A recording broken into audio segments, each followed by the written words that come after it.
Hello అండి. తమిళనాడులో TVK chief CM విజయ్‌కు తలనొప్పి మొదలైంది. అన్నా డీఎంకే తిరుగుబాటు ఎమ్మెల్యేలు మంత్రివర్గంలో చేర్చుకుంటారనే వార్తలు వచ్చాయి. దీంతో మిత్రపక్షాలు గందరగోళం చెందాయి.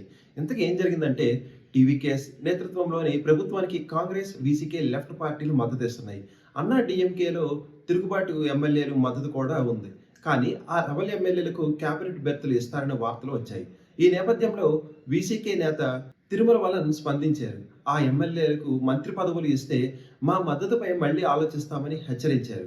వామపక్షాలు కూడా అదే అన్నాయి. అన్నా డీఎంకేలో ఏ గ్రూప్‌ని ప్రభుత్వంలో చేర్చుకున్నా అది ప్రజల తీర్పుకు వ్యతిరేకమే అవుతుందని మిత్రపక్షాలు చెబుతున్నాయి. ఇక తమిళనాడు మంత్రి అర్జున్ యాదవ్ మేం మిత్రపక్షాలతో మాట్లాడి నిర్ణయం తీసుకున్నాం.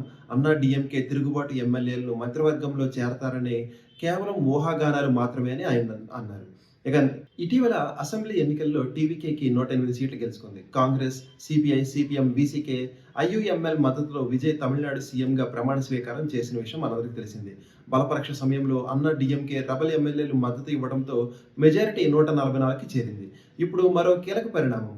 సీఎం విజయ్ ప్రభుత్వంలో కాంగ్రెస్ భాగస్వామిగా కానుంది. ఆ పార్టీకి చెందిన ఇద్దరు ఎమ్మెల్యేలు రాజేష్ కుమార్ మరియు పి. విశ్వనాథ్‌కు గురువారం మంత్రులుగా ప్రమాణ స్వీకారం చేయనున్నారు.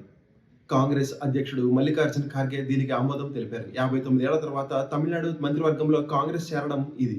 కాంగ్రెస్, డీఎంకే కూటమిలో ఎన్నికల్లో పోటీ చేసిన 5 సీట్లు గెలుచుకుంది. కానీ టీవీకే ప్రభుత్వానికి మద్దతు ఇవ్వడానికి డీఎంకేను వదిలేసి వచ్చింది.